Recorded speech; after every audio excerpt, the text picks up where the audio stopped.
मैं ननौते के लोगों आपसे खास तौर से दो चार बातें करने आया हूं।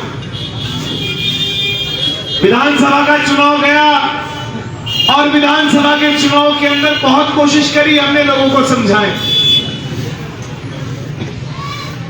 समाजवादी पार्टी के प्रत्याशी को 93,000 वोट मिल गया।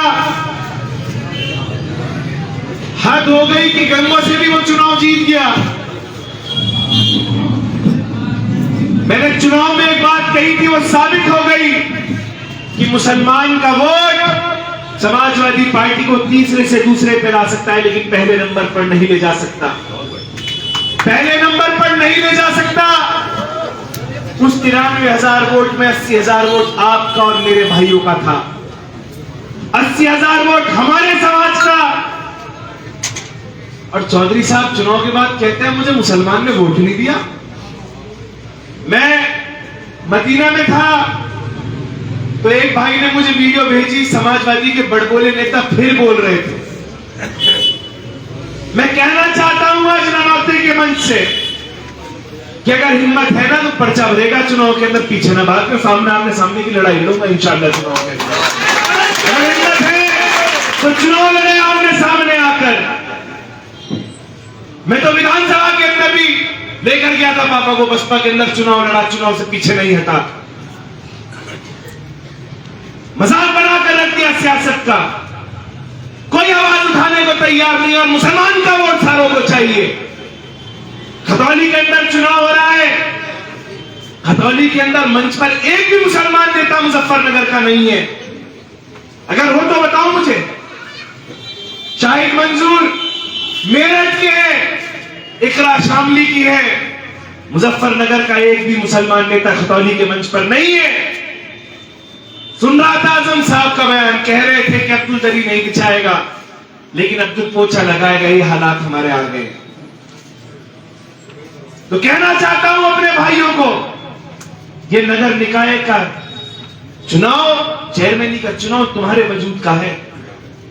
अपने चेयरमैन होंगे, अपने हाथ में ताकत होगी, थाना भी कंट्रोल में रहेगा, देहात भी कंट्रोल के अंदर रहेगा।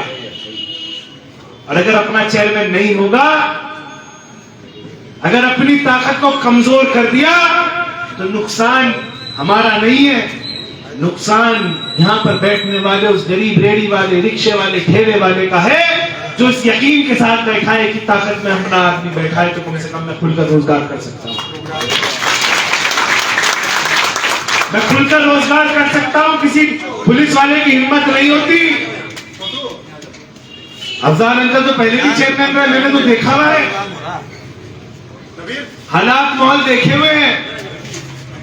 2017 के अंदर हम कांग्रेस पार्टी के अंदर थे, यहां पर चेयरमैन था, गंगो चेयरमैन था, अम्बेके चेयरमैन था, तो ननौते ब्लॉक से 12,000 वोट हमें मिलने का काम हुआ था। उपचुनाव के अंदर हम कांग्रेस से लड़े, हमारा चेयरमैन नहीं था, हम ननौता ब्लॉक में 4,000 वोट पर आ गए थे, चुनाव हार गए थे 2,000 वोट से।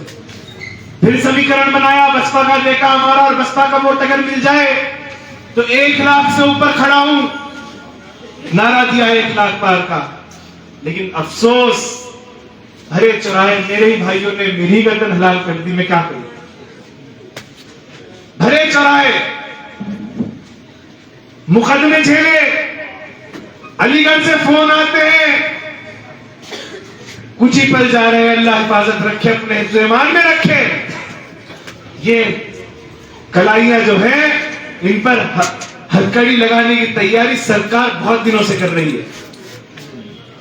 अभी उम्रे पे जाने से पहले एक फोन आया कि प्रधानमंत्री के विरोध में कोई टिप्पणी करी होगी, मैंने 2022 को उस पर मुकदमा लिखा गया। लेकिन मुकदमों से डरने वाला नहीं हूं। आप लोग मजबूती के साथ खड़े रहो, एक नहीं 100 मोदी से लड़ने की ताकत रखता हूं इंशाअल्लाह। और अब तो आपके साथ बहुजन समाज पार्टी का बहुत बड़ा तबका लग गया, बहुत बड़ा तबका लग गया।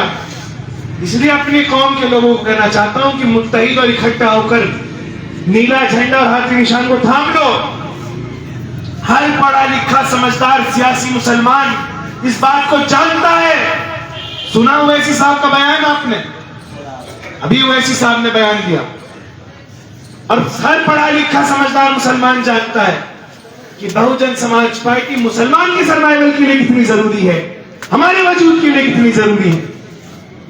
इसलिए इस गठजोड़ को मजबूती के साथ करिए और समाज भी आपके साथ लगेगा, यह वादा मैं आपसे करना चाहता हूं। और इंशाअल्लाह मेरे कोऑर्डिनेटर भी बैठे हैं, मुझे पूरी उम्मीद है कि हम 4 की 4 हमारी विधानसभा के अंदर 4 नगर निकाय हैं, हम इंशाअल्लाह चारों की चारों जीतेंगे इंशाअल्लाह सुम्मा इंशाअल्लाह। बस मजबूती के साथ चुनाव के अंदर हम भी लगे, आप लोग भी लगे, इंशाअल्लाह जीत आपके कदम चूमेगी। अपनी बात को मैं यही खत्म करना चाहता हूं एक शेर के साथ कि राख तले चिंगारी रख, कुछ तो पर्दादारी रख, और अमन जरूरी है लेकिन तू जंग की भी तैयारी रख। बहुत बहुत शुक्रिया।